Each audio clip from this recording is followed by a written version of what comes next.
Boa noite, queridos, a paz. É uma alegria muito grande nós estarmos aqui, essa igreja que nós amamos, que nós vimos nascer, que nós estivemos aqui desde o começo.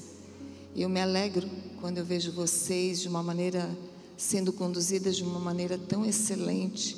Vocês estão de parabéns. A igreja de vocês está linda, o visual está maravilhoso.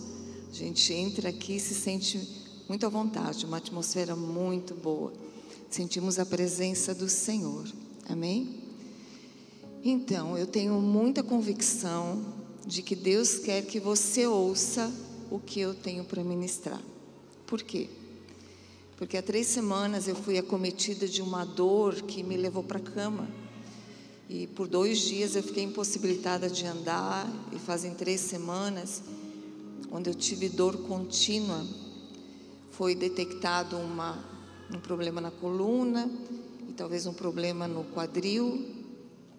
E eu tive dores assim de noite e de dia. Eu dormia com dor, sonhava com dor, acordava com dor, levantava com dor. E eu nunca passei por uma experiência dessa. Eu sempre fui uma pessoa de muita fé para cura. Por que eu estou contando isso? Porque a unção que você respeita é a unção que você recebe.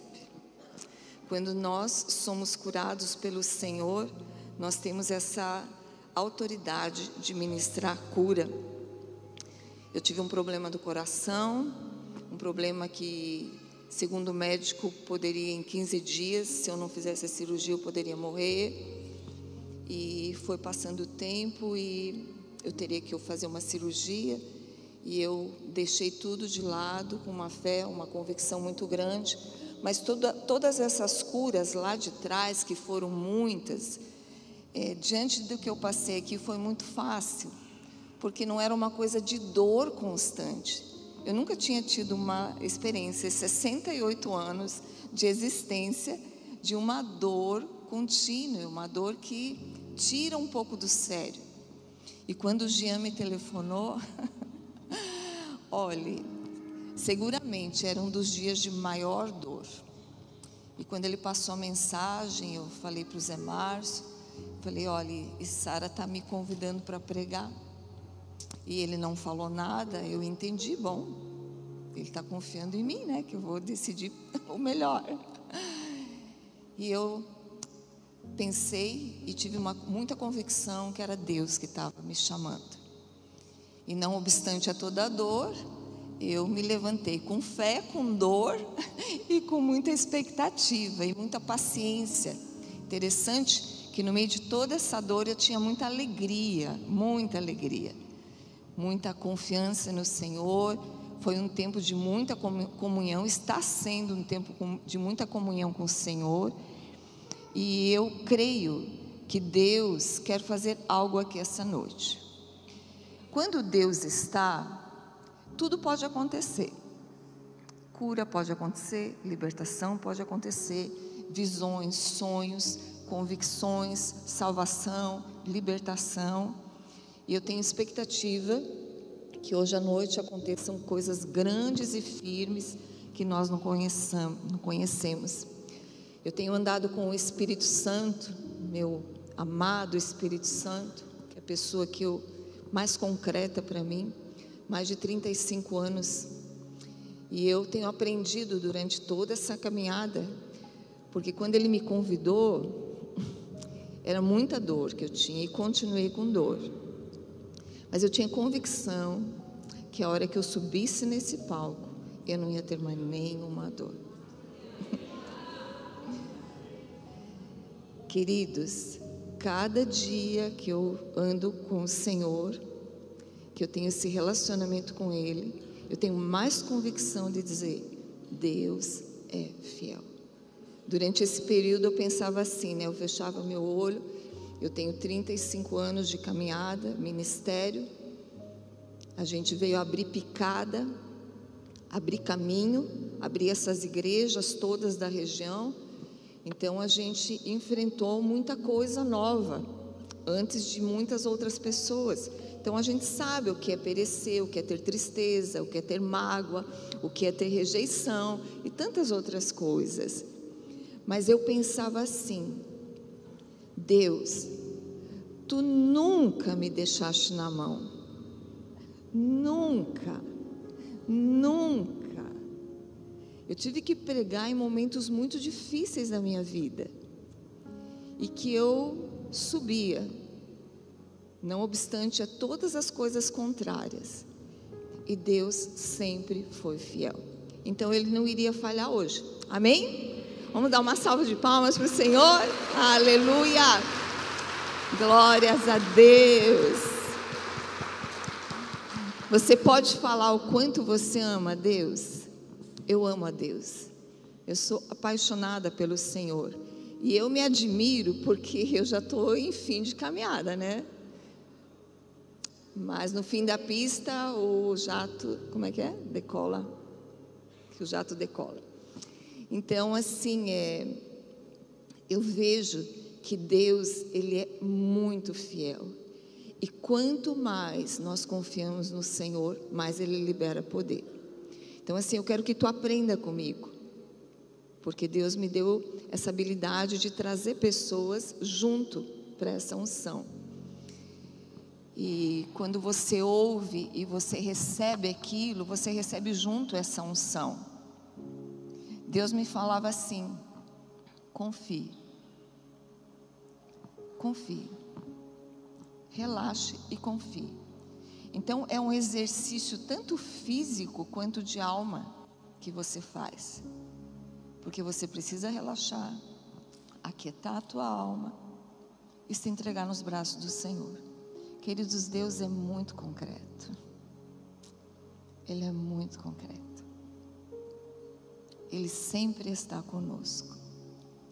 Queria que você fechasse os teus olhos agora, porque durante toda essa palavra, você vai ouvir duas vozes. Você vai ouvir a minha voz e a voz do Espírito. Então eu quero que você agora, que você, num momento que você internalize agora o Espírito Santo. Ele está dentro de você. Que você comece a abrir o teu coração, relaxar o teu corpo, porque você é espírito, alma e corpo, e deixar que Ele fale com você. Só abra teu coração. Senhor, Espírito amado, Tu és a pessoa mais desejada aqui. Não mais nós, mas Cristo em nós, porque Cristo em nós é a esperança da glória. Senhor, nós temos tantas necessidades, nós somos tão limitados. Um dia nós parece que podemos tudo, e no outro dia não podemos mais nada. Por isso nós reconhecemos a Tua soberania, e o que nós mais queremos, Senhor, é mergulhar no Teu amor e ser cheio do Teu poder. Deus, nessa hora, faz isso com essa igreja. Mergulha cada pessoa aqui, e Tu que sabes e conheces a necessidade de cada um, vem ao encontro dessa necessidade e supre, Senhor. Eu quero Te pedir, Senhor, coloca Teus anjos, dá ordens aos Teus anjos, para estarem ministrando, Senhor, curas, libertações, restaurações, Senhor, trazendo aquilo que nós precisamos receber hoje, Senhor, e que só o Senhor pode nos dar, em nome de Jesus, amém e amém. Glória a Deus. Eu vou passar uma palavra que o Jean, ele já me ouviu pregando, e ele pediu que eu trouxesse essa palavra. Eu preguei na conferência Brave, lá em Tubarão, e foi muito bom, e ele viu e ele pediu que eu estivesse pregando a mesma palavra. Só que Deus começou a ministrar acréscimos, e Deus começou a ministrar coisas pontuais para hoje. Eu vou pregar sobre transição geracional, legado geracional. Esse é o assunto, mas o nome da palavra é conte. Diga conte. Fale para a pessoa ao seu lado, diga assim, conte. E nós vamos ver na Bíblia o que fala sobre essa questão. E Deus, Ele te diz, eu vou dizer o que o Senhor me falou, que se você for uma pessoa aliançada com o Senhor, numa aliança de sobriedade racional, Ele vai te fazer prosperar o teu caminho, e você vai receber tudo aquilo que Ele tem propósito para que você esteja operando, para que você esteja trabalhando. Quando eu falo de legado, transição geracional, eu não estou falando simplesmente ministerial. É isso que Deus me trouxe acréscimo. Que Deus quer falar aqui com pessoas que têm uma profissão, que são técnicas, que têm uma empresa, são empresários, são comerciantes, ou pessoas que têm uma habilidade de fazer alguma coisa. E Deus ministrou muito ao meu coração ontem. Por exemplo, eu sempre pensei assim: meu Deus, essa pessoa faz isso. Por exemplo, aquelas pessoas que afiam um alicate de unha, afiam tesouras. É uma coisa que, se aquela pessoa não passar para outra, acaba.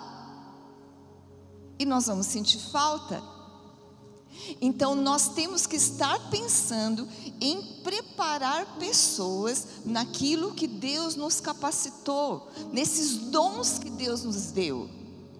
Estou falando de uma pessoa que cozinha muito bem. Minha mãe fazia um bolo que até hoje eu não encontrei a receita, e eu não sei fazer.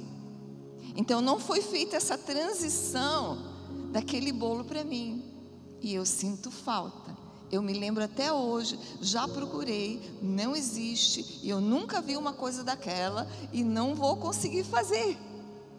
Entende? O que eu estou falando é isso. Qual é a habilidade que você tem? Você tem uma empresa? Você tem um ministério? Você vai ter que contar para essa pessoa como se faz o que você faz, porque nós vamos morrer. E essa palavra, ela pautou a minha vida todinha. Desde muito nova eu penso nessas coisas sem intenção. Então já era um propósito de Deus, e quando eu venho para o ministério, eu trabalho justamente nessa direção. E quando eu olho hoje, algumas pessoas diziam assim: o que você faz, você não consegue, como é que se diz assim, transmitir. É como se eu não conseguisse, não fosse uma coisa que fosse uma regra que fosse ficar para a vida inteira. Mas eu pensava assim: eu oro muito, amo a oração, amo ser o exército do Senhor vivo, amo ser a noiva do Cordeiro. Deus me deu muitas revelações nessa área. Eu amo. As pessoas que andam comigo e fazem isso comigo, elas pegam isso de mim. Hoje nós temos um grupo muito grande de intercessão. Nós temos 2 aqui, o meu fisioterapeuta e a Heloísa. Ele não veio porque eu ia ficar mal, ele veio porque ele queria conhecer vocês. Então eu quero que você comece a pensar nessa direção. Deus capacita aqueles que Ele chama. Deus não chama os capacitados, mas Ele capacita. Eu estava com dor, Deus queria que eu estivesse aqui, Ele me capacitou para eu estar aqui. Você entende? Não é só uma questão de você fazer um curso ou ter uma técnica, é uma capacitação no teu próprio corpo. O mesmo Espírito, Jesus tinha que ressuscitar, não era verdade? Esse era o plano de Deus. Quem ressuscitou o corpo de Jesus, que era um corpo de um humano? O Espírito de Deus penetrou no corpo morto de Jesus e fê-lo reviver. Então Deus veio com o poder da ressurreição, porque Deus tinha um propósito. Deus me levantou hoje para estar aqui, porque Deus tem um propósito. Então quando nós estamos no propósito, é aquilo que Deus me fala constantemente: não temas, confia somente, porque aquele cuja mente está firme em ti e confia em ti, jamais será confundido. A Bíblia quer dizer o que ela diz. Então você tem que começar a pegar a palavra e trazer para você. Mas não é só na questão daquilo que você vai usufruir, mas aquilo que você precisa fazer.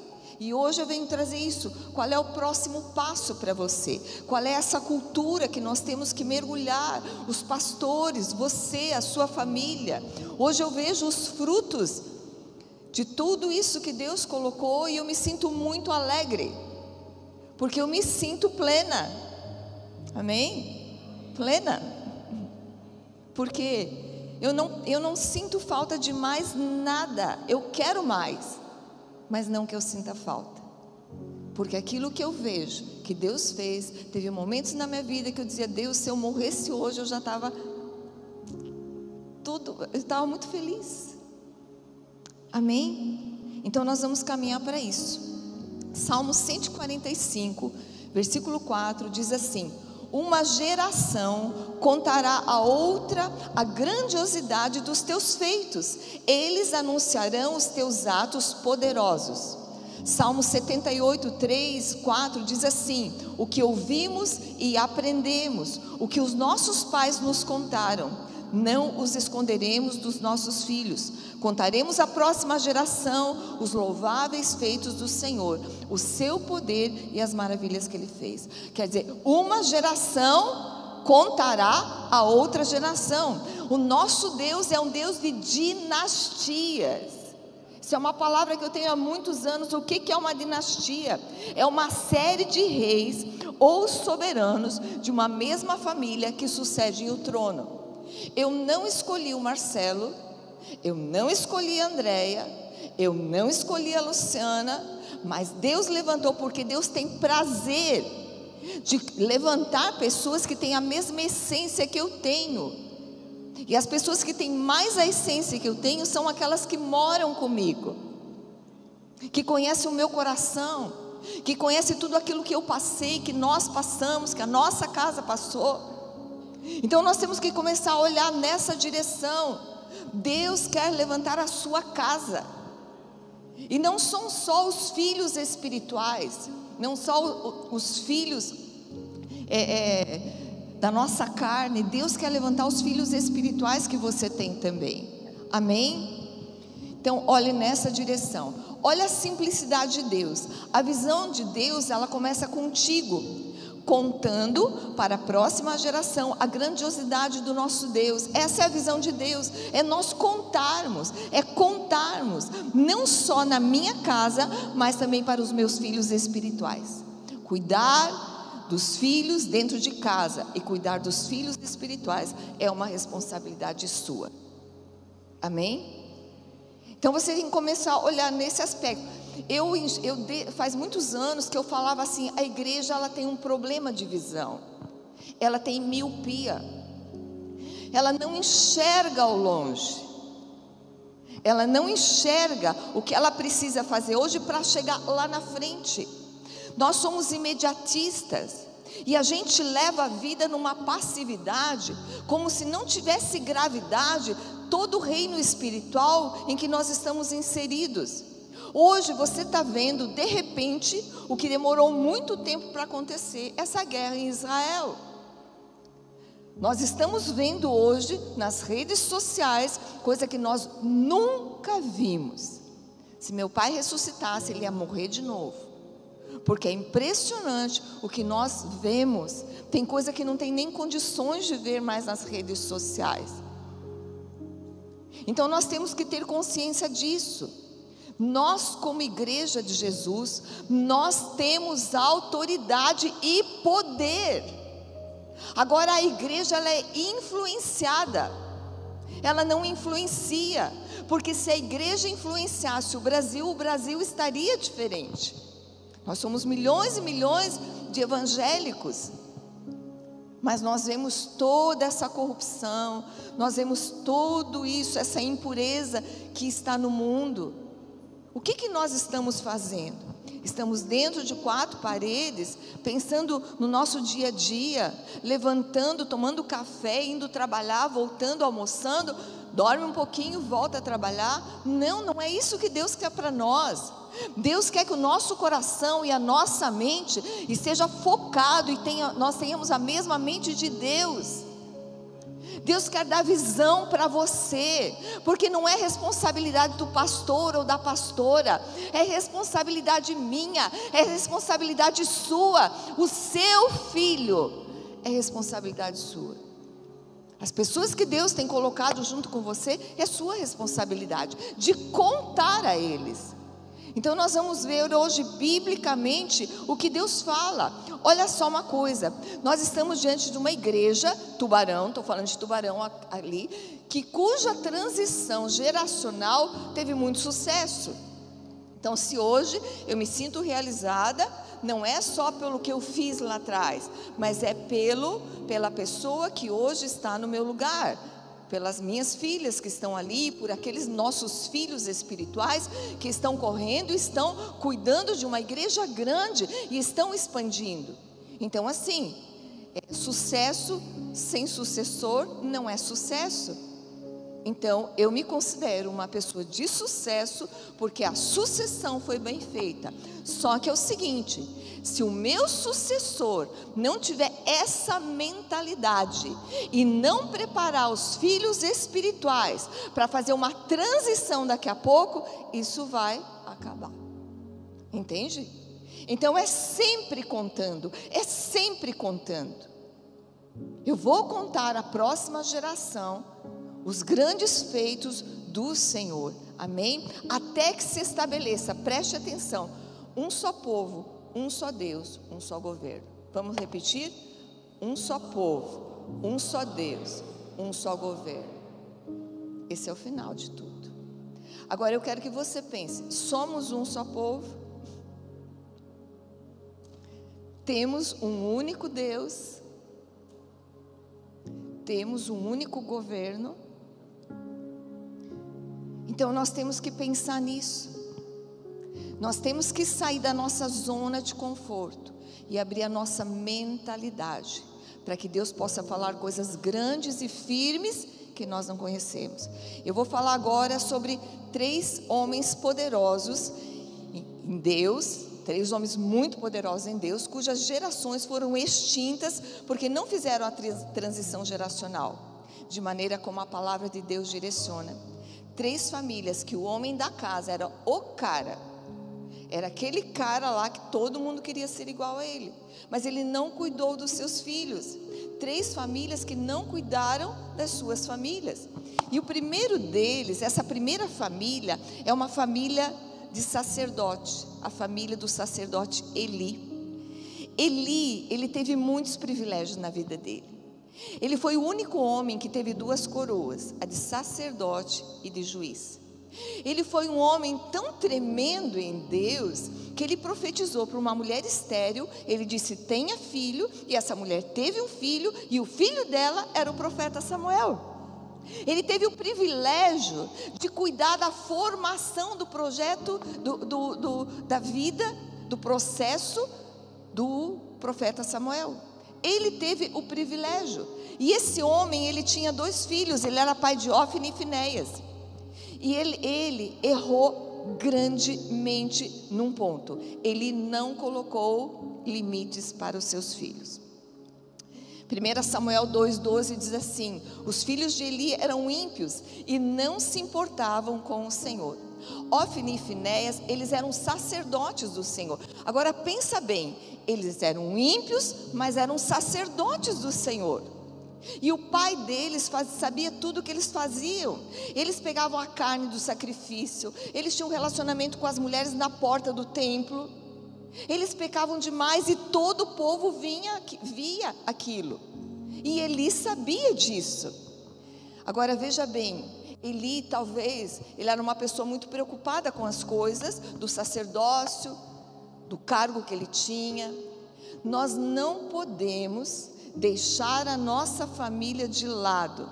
Não podemos deixar o que é importante pelo tanto de coisas que nós temos que fazer, mesmo que seja no ministério.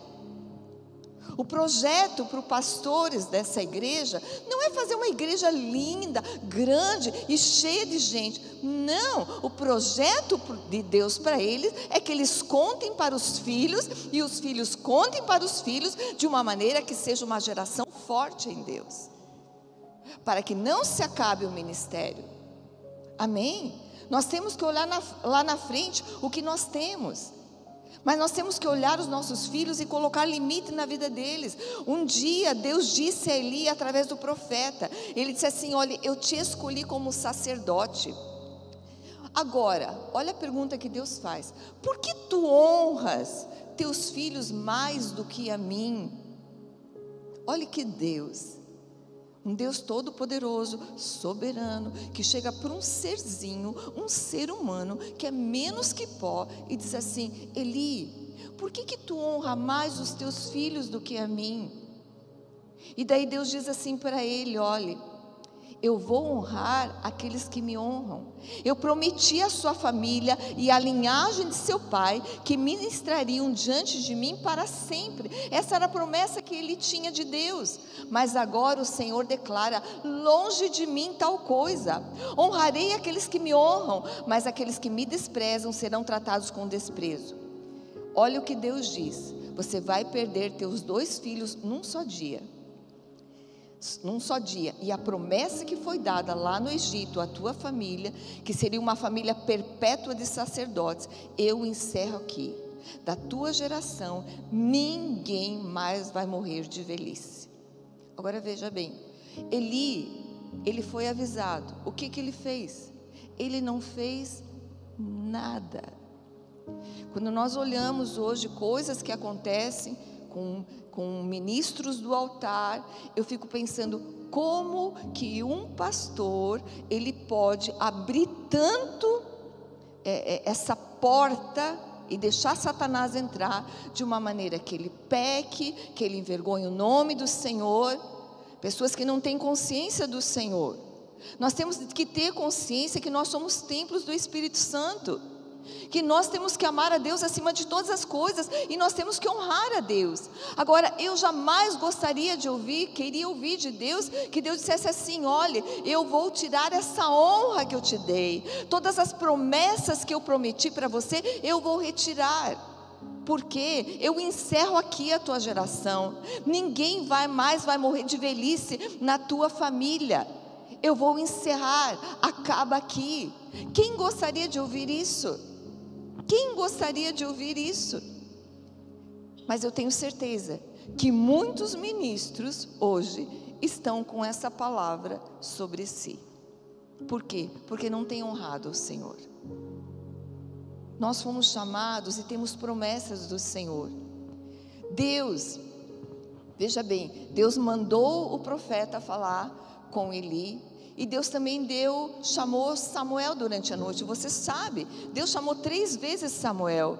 E na 3ª vez Samuel se levanta e Deus dá o recado. E tudo que o profeta falou para Eli, Deus fala para Samuel. E no outro dia ele pergunta: o que Deus falou para você? Porque ele sabia, ele acompanhou esse processo. O que Deus falou com você? E creio que Samuel ficou meio assim de falar. Ele disse: olha, se você não falar, eu vou te castigar. Quer dizer, ele não castigava os filhos e ia castigar Samuel. Pensa bem, uma pessoa cega totalmente. E Samuel falou, e olha o que ele respondeu. Ele disse assim: é o Senhor. Ele constatou que era Deus. E ele disse: que Deus faça o que bem parecer aos seus olhos. E ele nada fez. Nada fez. Vocês sabem da história. Determinados dias os filisteus atacaram os filhos de Israel, e os filhos de Eli foram para a guerra. E Eli permitiu que eles levassem a arca.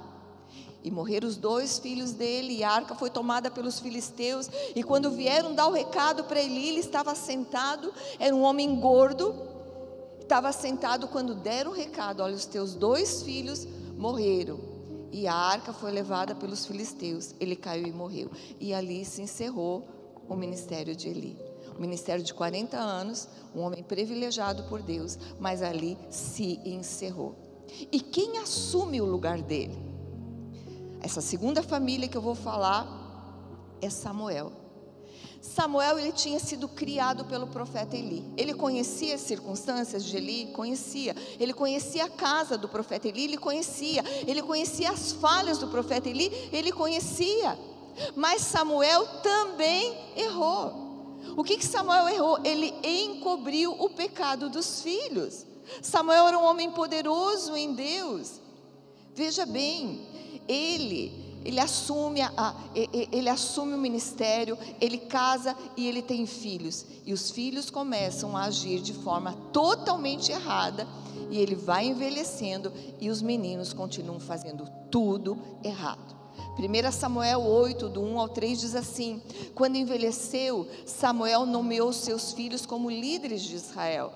Quando eu fui transicionar, quando Deus começou, 12 anos antes da transição, Deus começou a me falar sobre essa transição com o pastor Marcelo.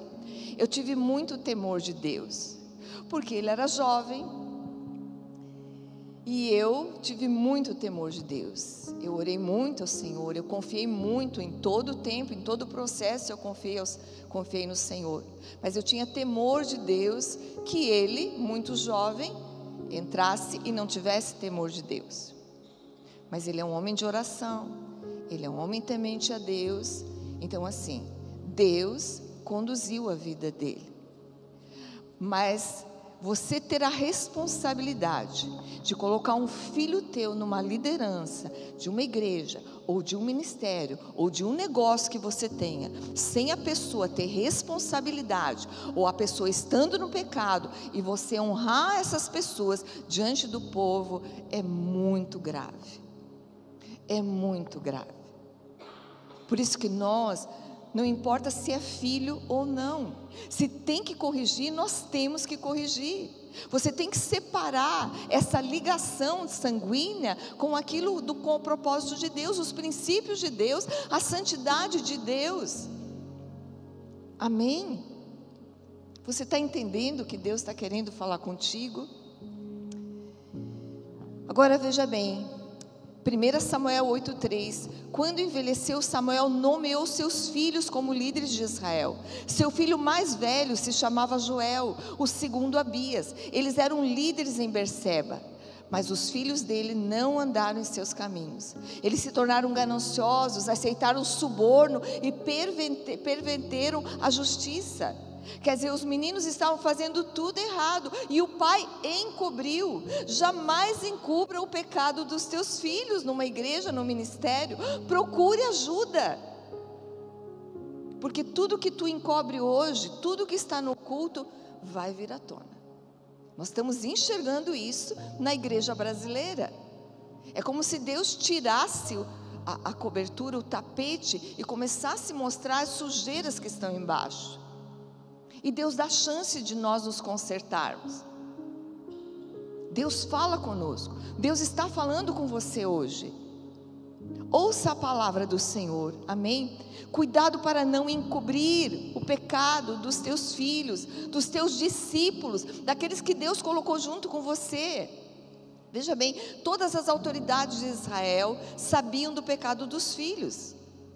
Então, quando chegou, Samuel começou a ficar mais de idade, eles começaram a olhar e eles não aceitaram que os meninos substituíssem o seu pai.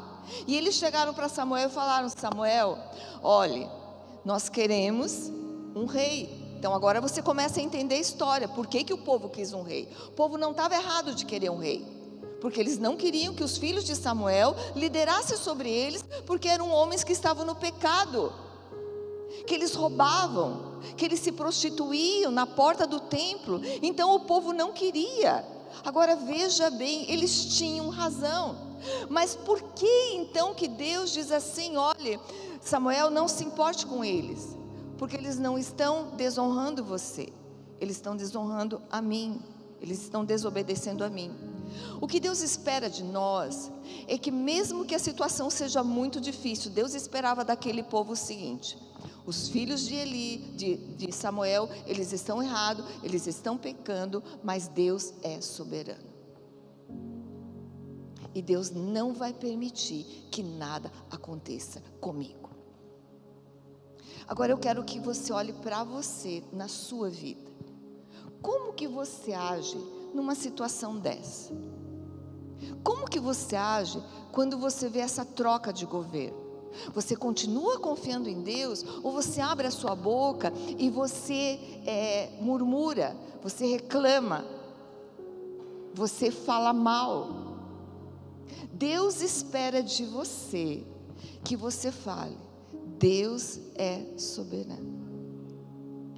Deus sabe tudo o que está acontecendo. Com essa dor que eu estava com muita comunhão com o Senhor. Então, eu estava com comunhão e a dor, parecia um paradoxo. Mas a minha conclusão é assim: Deus sabe. Eu não tenho que me desesperar. Eu não tenho que achar que Ele me abandonou. Não. Deus não nos abandonou. Deus não se aparta do trono. Deus não dorme nem dormita. Ele é o guarda de Israel. Deus está cuidando do Brasil. Existe um tempo para todas as coisas. Eu me frustrei. Você se frustra. Você acha um absurdo? Acha um absurdo. Eu também acho. Mas não comece a falar mal. Não comece a murmurar. Porque a Bíblia diz assim: não falar mal dos teus reis, das tuas autoridades. Não fale mal. Deus espera de você uma confiança absoluta, como Ele esperava do povo de Israel. Deus esperava que aquele povo de Israel, não obstante a todo o pecado dos filhos de Samuel, aquele povo dissesse: não, nós confiamos em Deus. Não precisamos de um rei como as outras nações, porque Deus inclusive avisou: vocês vão ser escravos, vocês vão ter que pagar impostos, vocês não vão possuir nada, tudo vai ser do seu rei. Mas o povo não confiou. E tem muitas vezes, se não quase todas as vezes, o ser humano, ele quer ser o seu próprio Deus. Amém? Está na hora de nós como igreja crescer. Porque nós estamos ouvindo: Jesus está vindo, Jesus está vindo. Eu não sei se é daqui a 1 ano, 2 anos, 10 anos, 20 anos. Eu não sei. Eu sei que se aproxima o dia. E eu não sei quando que eu vou morrer. E eu tenho que ter zelo. Eu tenho que ter cuidado com a minha vida. Eu não posso ser Deus na minha vida, caminhar pela minha própria mente.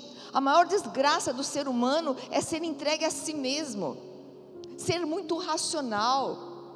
Nosso culto tem que ser racional, nosso culto tem que ser espiritual, mas nós temos que confiar tanto em Deus para andar por sobre as águas.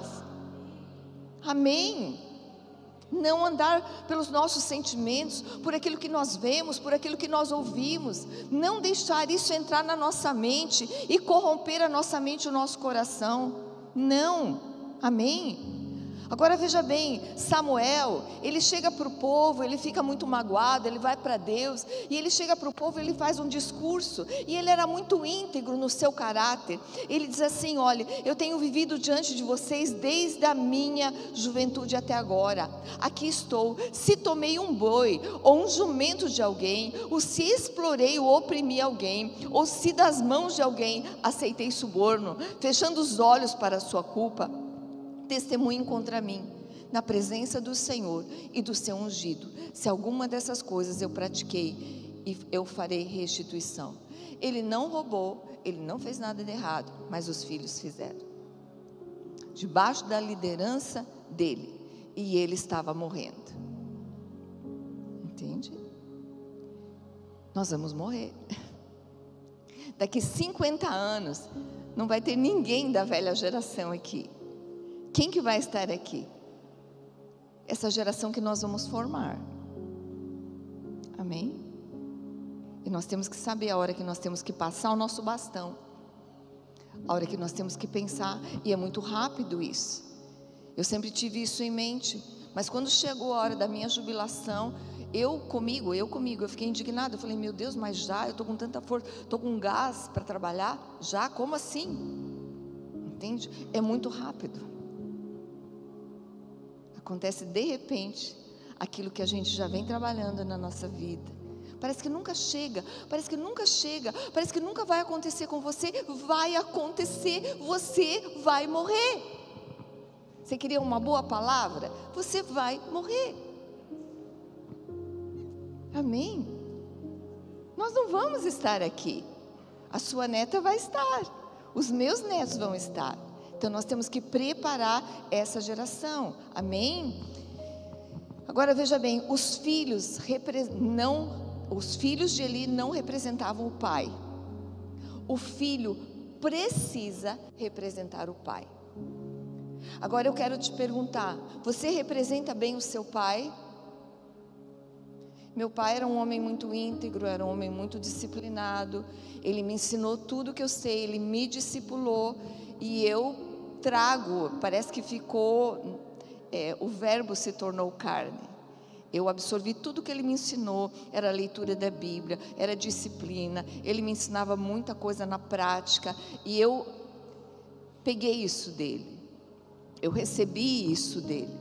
Então, eu creio que eu represento bem meu pai aqui. Eu quero perguntar para você, você representa bem o seu pai? Os teus filhos representam bem a você? Como são os seus filhos? Eles te representam? Os teus filhos espirituais representam bem o Pai Celeste? Hoje nós precisamos ser os pais desta geração. Quando eu ia transicionar para o Marcelo, eu me lembro que no último reunião de líderes, Deus me deu uma palavra: onde estão os pais? Paulo fala sobre isso. Então nós precisamos de pessoas que sejam pais, que se coloquem para proteger, para ensinar, para mentorear, para discipular, para olhar, para zelar, para cuidar, para proteger. Você precisa ter essas pessoas que Deus colocou com você dessa maneira. Isso é transição, isso é cuidar do coração, não é acusar, não é exigir que ele seja assim ou assado, não, é ensinar o caminho e ver como é que estão as decisões dele. Nós precisamos fazer isso, queridos, porque o filho representa o pai, tá? Com essa visão geracional, nós não podemos ter apego ao poder. Nós precisamos saber que tudo passa, tudo tem seu tempo determinado. E quando abrimos mão do velho, nós damos espaço para o novo de Deus. Então assim, tudo passa, tudo passa. Eu já ouvi de alguns pastores, não da nossa denominação, mas de outras denominações, a seguinte frase que eles falam até com alegria: eu não solto o bastão, eu só solto quando eu morrer. Daí a igreja acaba ficando retrógrada, acaba ficando com cheiro de mofo, com cheiro de velho, com cara de museu. Imagine se eu estivesse na liderança da igreja, não dá certo. Agora você vê os jovens, como é uma igreja com uma atmosfera diferente, uma igreja que tem um palavreado diferente, mas que atrai as pessoas de fora, atrai os jovens, atrai os adolescentes, atrai as pessoas de idade. Então existe uma renovação. O Espírito Santo é um espírito dinâmico, ele não para. Agora eu tenho que me contextualizar, eu tenho que olhar os jovens, eu tenho que procurar o que significa aquela palavra que eles estão falando, porque nós não entendemos tudo que eles falam. Precisamos ir para o Google e perguntar o que significa isso, e daí começar a usar as mesmas palavras. Amém? Nós precisamos ter essa mente aberta para o Espírito Santo. A terceira família que não fez uma transmissão geracional de acordo com a palavra de Deus é a família do rei Ezequias. Esse rei é um homem tremendo.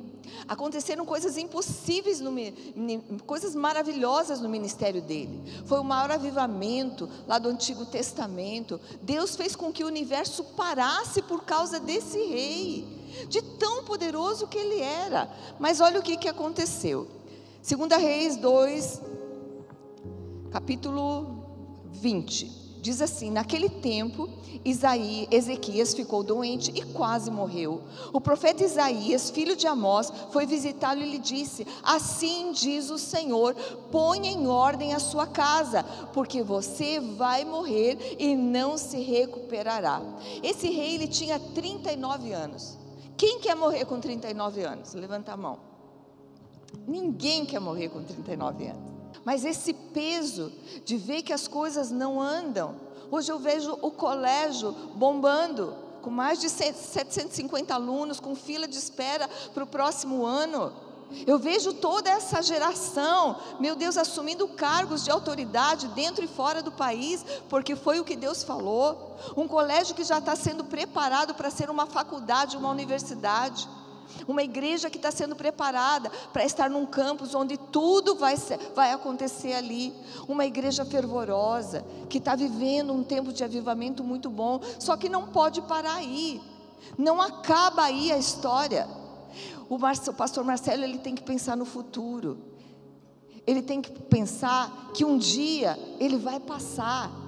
E que ele precisa fazer essa transição geracional nesse processo, como eu fiz com ele. Como a Luciana e a Andréia também receberam. Por isso hoje elas são firmes. A Luciana e a Andréia, elas sabem que quando eu tenho qualquer problema, ou se elas têm qualquer problema, o que elas vão fazer? Elas vão orar.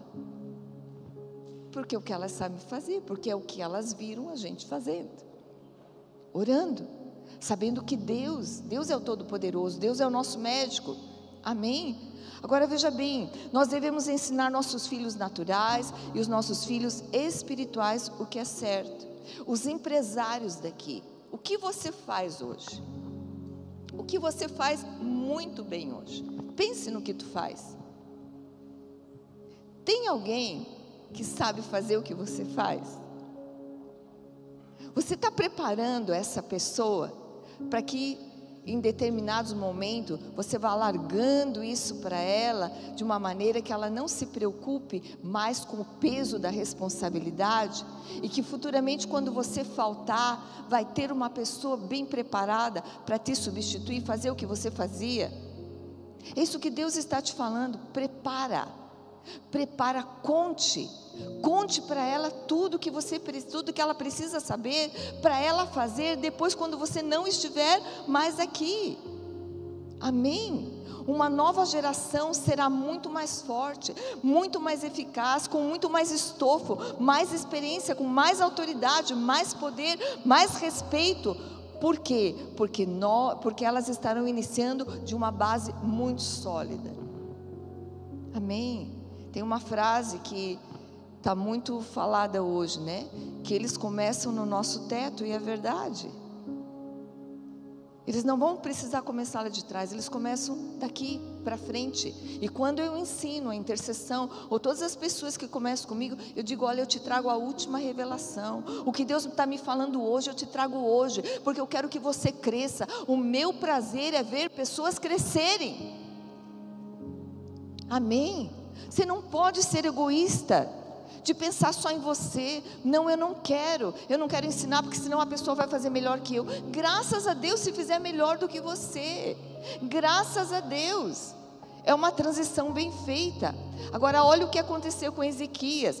Ele não correspondeu a esse benefício tremendo de Deus. Onde foi que ele falhou? 2 Crônicas 32, 25 diz assim: mas Ezequias tornou-se orgulhoso e não correspondeu à bondade de Deus com que foi tratado.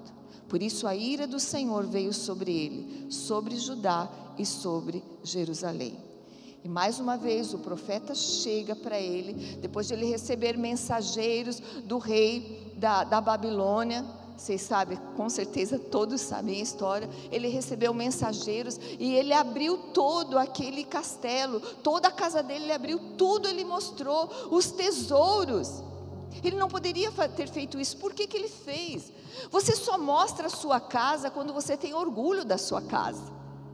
Quando a tua casa não está bem em ordem, você atende lá na sala e não quer que a pessoa nem vá ao banheiro.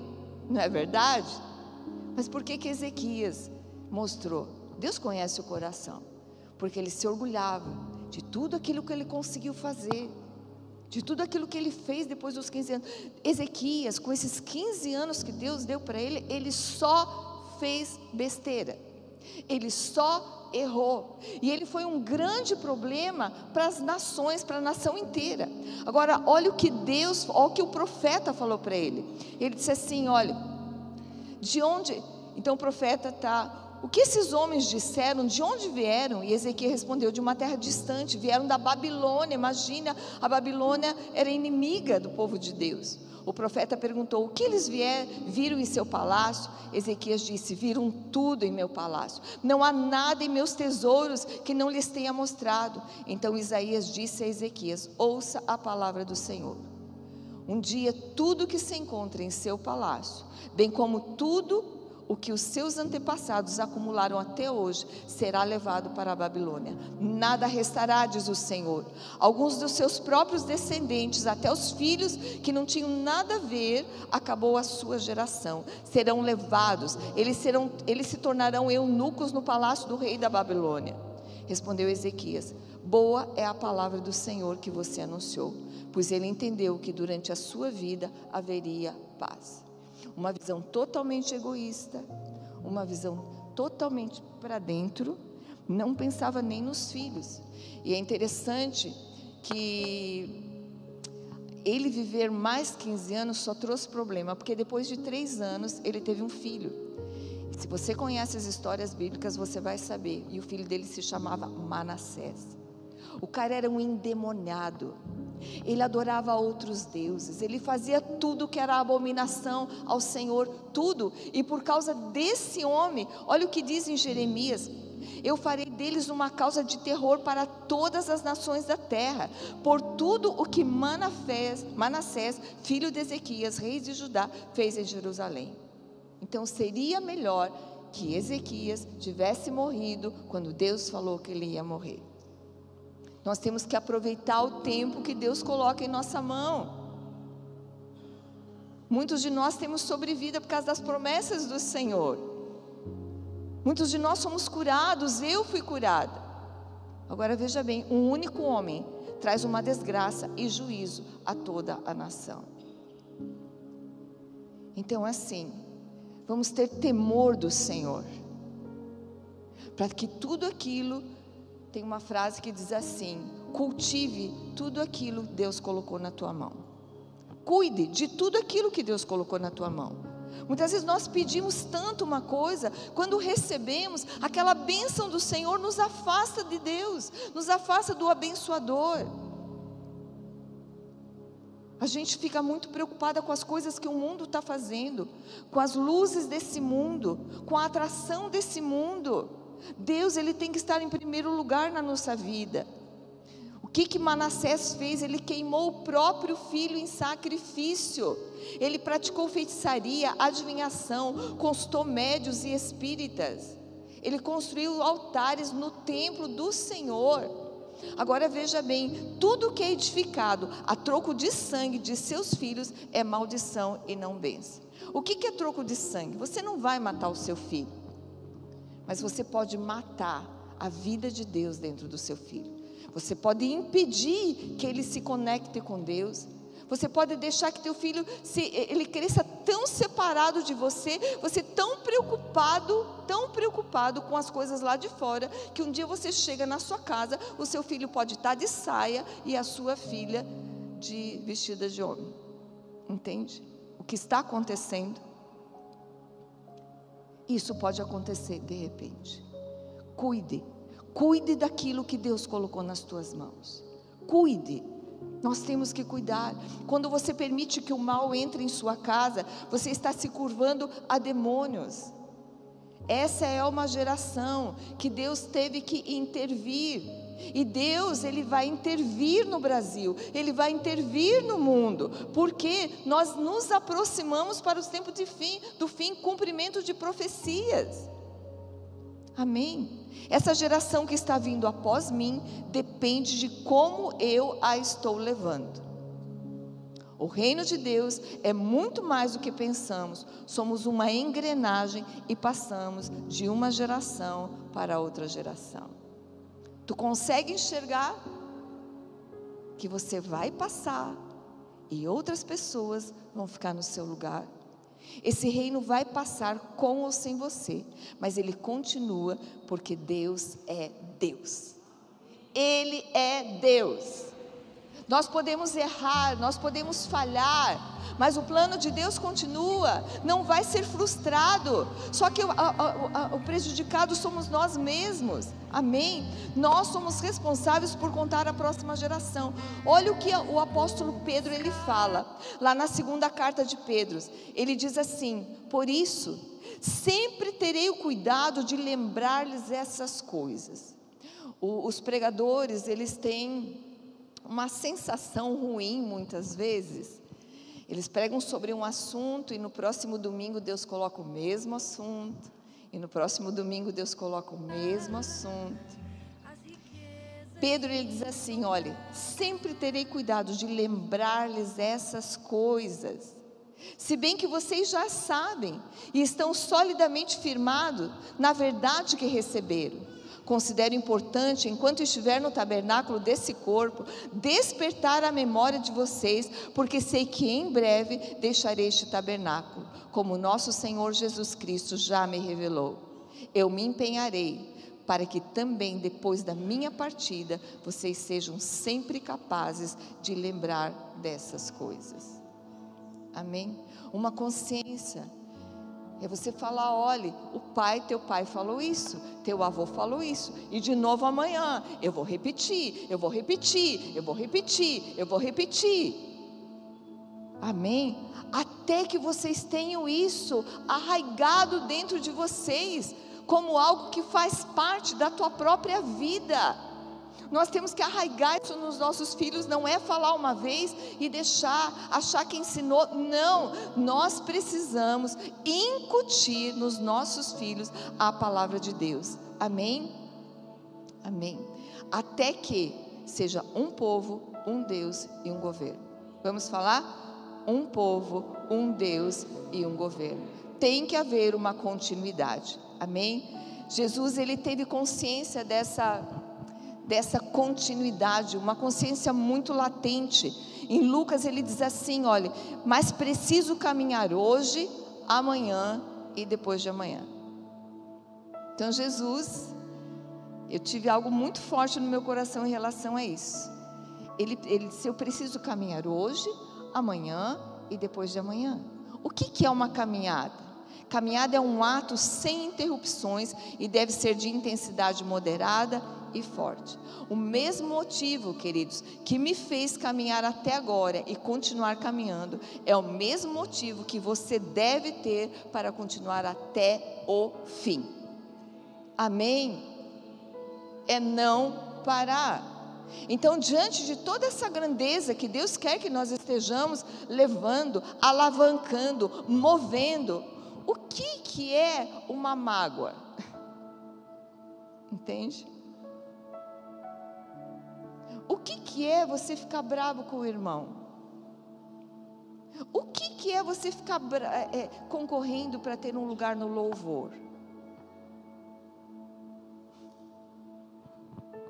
Nós temos que começar a olhar as coisas grandes, as coisas importantes. Nós vemos ainda hoje na igreja muita concorrência, um tirando o tapete do outro. Eu fico pensando: meu Deus, aonde existe consciência de Deus nisso? Porque tudo que o homem plantar, ele vai colher. São sementes. E agora, rapidamente, eu vou te dar uma sequência para se ter um legado geracional. Primeiro, conduza seus filhos biológicos ou espirituais no mesmo jugo. A Bíblia fala em Mateus 11, 29 a 30. Tomem sobre vocês o meu jugo e aprendam de mim, porque sou manso e humilde de coração, e vocês encontrarão descanso para as suas almas, pois o meu jugo é suave e o meu fardo é leve. Jugo é governo. O jugo de Jesus é governo do céu na terra. Então, quando você está debaixo do jugo de Jesus, você traz céu na terra. Foi cantado aqui hoje: céu na terra, que venha o céu na terra, que venha o teu governo, que venha o teu domínio. Agora eu vou te dar um exemplo bem rapidinho para você ver como isso é um fiozinho muito fino. Eu estou sobre o jugo de Jesus. Não existe pessoa no mundo, nenhuma pessoa sem jugo. Eu estou debaixo do jugo de Jesus, e daí Jesus me diz assim, como ele falou para mim: transicione para o Marcelo. Se naquela hora eu dissesse não, eu estaria debaixo de qual jugo? Vamos pensar? Entende? Que jugo eu estaria se eu dissesse para Deus, não vou fazer? Alguém sabe me dizer? Ninguém fica sem jugo. Se eu saio do jugo de Jesus, eu estou debaixo do jugo de Satanás, do príncipe deste século. Quando eu deixo de fazer algo que Deus está me mandando, que está dentro do propósito, o propósito de Deus vai ser cumprido. Só que talvez demore mais, as pessoas se prejudiquem. Amém? E se eu continuo desobedecendo e continuo desobedecendo, eu vou me tornando tão distante de Deus, que a minha vida se torna uma religião e não mais um relacionamento. Amém? Então cultive uma vida com Deus, cultive um relacionamento com Deus, onde você possa ouvir a Deus. Eu não quero dizer não para Deus nunca, porque Deus é muito bom para mim, porque não existe outro igual a Ele. Então quando eu entendo que Deus está me chamando, isso é uma convicção dentro de mim, que ninguém me afasta dessa convicção. Amém? O jugo dos céus é a forma de governo dos céus. 2, promova a conexão e unidade entre as gerações. Joel 2:28 diz assim: e depois disso derramarei do meu espírito sobre todos os povos, os seus filhos e as suas filhas profetizarão, os velhos terão sonhos, os jovens terão visões, e até os servos e as servas derramarei do meu espírito naqueles dias. Hoje precisa existir uma conexão. Marcelo é de uma geração, eu sou de outra geração. Nós precisamos ter uma conexão, porque eu tenho sonhos e ele tem visões. Amém? Deus já faz bem diferente, porque não é uma coisa orgânica um velho ter sonho. Um velho tem visão. E um jovem não tem visão, ele tem sonho. Mas Deus faz isso para que nós saibamos que é Ele e que nós precisamos estar conectados. Eu preciso andar com os jovens e eu preciso andar com os velhos. Amém? Existe uma nova geração sendo levantada. E daí os velhos saem todos da igreja. Não faça isso. Você precisa daquilo que o jovem tem. E o jovem precisa daquilo que você tem. Amém? Agora só vamos fazer isso se tivermos muito amor e tivermos essa consciência de unidade, um só povo, um só governo, um só Deus, um só povo, um só governo, um só Deus, sempre um só povo, um só governo, um só Deus. Repita isso até isso ser um sistema de crença automático na sua vida. Amém? Somente sob o mesmo governo podemos ser um povo. Não é a fé que nos une, é um só governo que nos une. Amém? Terceiro, com visão no futuro, alavanque a expansão de governo. Isaías 9, 6 e 7 diz assim: porque um menino nos nasceu, um filho nos foi dado, o governo está sobre os seus ombros, ele será chamado Maravilhoso, Conselheiro, Deus Poderoso, Pai Eterno, Príncipe da Paz.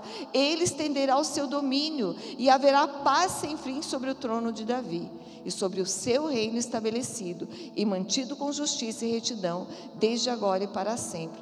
O zelo do Senhor fará isso. O governo está sobre os ombros de Jesus.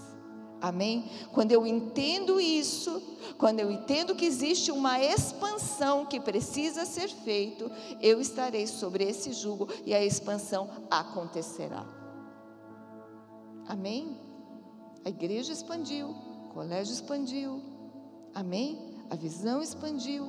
Mas tem que estar debaixo do mesmo jugo. Quarto e último, cheque a real confiança dos teus filhos em Deus.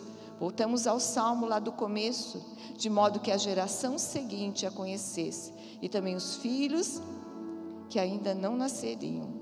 Eles, por sua vez, contassem aos seus próprios filhos, eles então porão a confiança em Deus, e não se esquecerão os seus feitos, e obedecerão os seus mandamentos. Queridos, cheque Veja, se importe com o que o teu filho está pensando, com o que existe no teu coração do teu filho, com os teus discípulos que Deus colocou junto com você, com o teu ministério. Se importe com tudo aquilo que Deus colocou na sua mão, é muito precioso, e você é responsável por essa transmissão geracional. Amém? Convido você a se levantar agora. Eu creio numa unção. Uma unção para que você comece a enxergar mais longe, para que você comece nessa caminhada a entender o que Deus quer de você.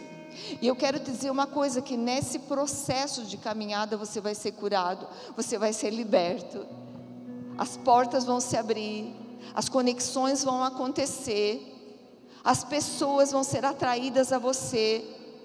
O coração dos pais se voltará para os filhos, e dos filhos aos pais. E essa maldição que o Senhor fala no último capítulo de Malaquias, Ele não vai fazer. Por quê? Porque está acontecendo no meio do seu povo.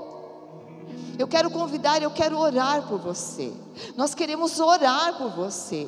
Nós queremos que você tenha uma experiência com Deus, não só de palavras, mas uma experiência daquilo que Deus quer fazer e pode fazer através de você. Existe um poder sendo liberado. Quando Deus olha o mundo, Ele não se agrada do que está acontecendo, mas a igreja não tem visão.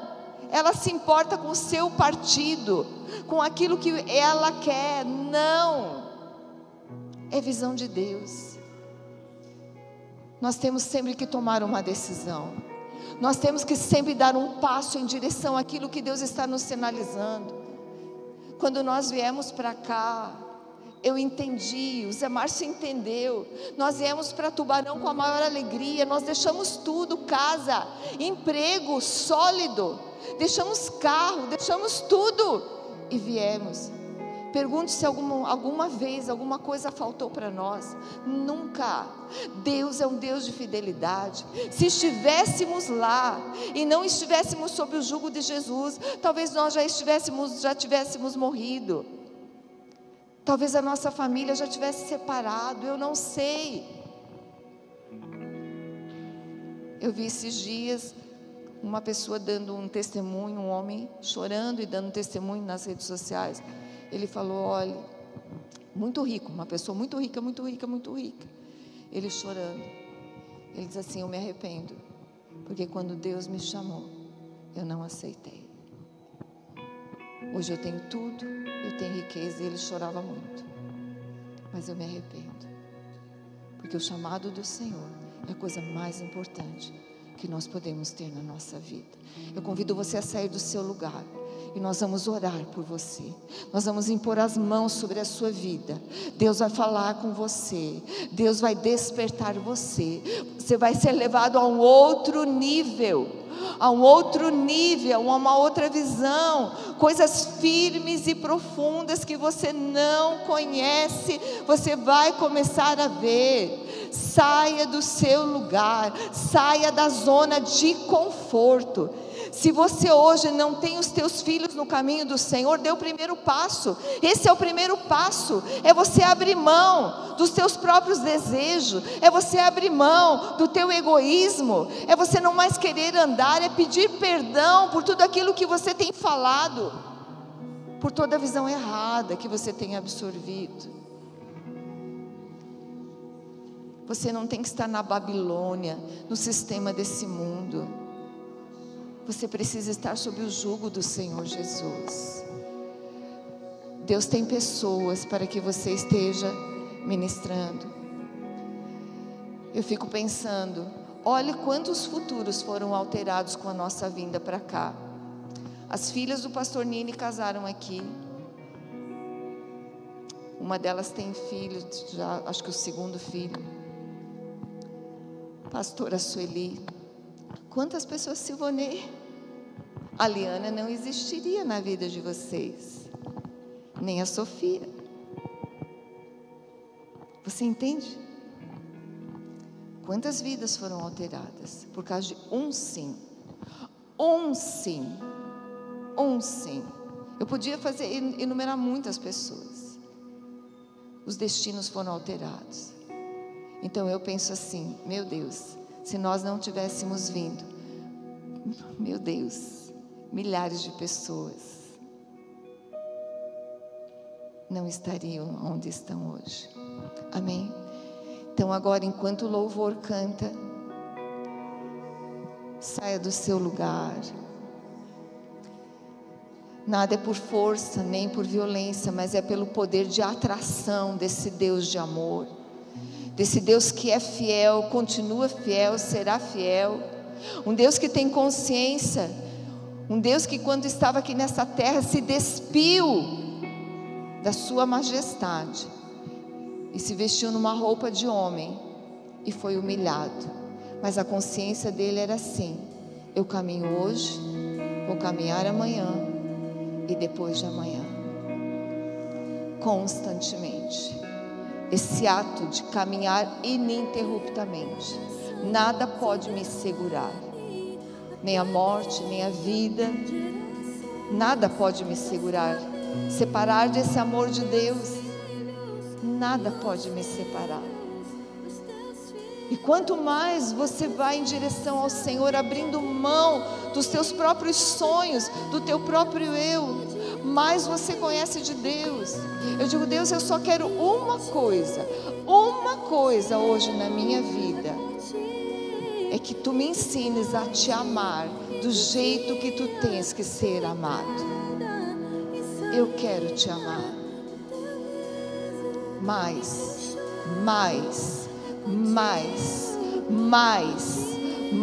de Deus, mais de Deus, mais de Deus, mais de Deus. Ora balaracheira Ariana. Eu vou chamar a Heloísa e o Xande para estar orando, que eles têm recebido muito de mim. Então assim, eles estão aqui para orar, para derramar sobre você. Receba agora tudo aquilo que Deus tem através dessa unção que tem sido derramado sobre a igreja. Ora cantar a balaracheira, ariandar a balaracheira e cantar a balaracheira. O Senhor diz para você: não tenha medo, não tenha medo, somente confia, somente confia.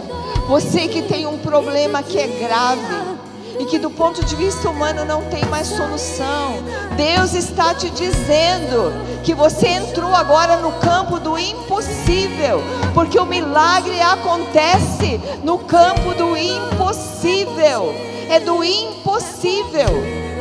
Solte-se em Deus agora, solte-se em Deus, solte-se nele. Abra mão de tudo aquilo que é tão importante, que está te preocupando. Abra mão. Ora cheira balaracheira e cantar a balaracheira. Ora balaracheira e andar a balaracheira.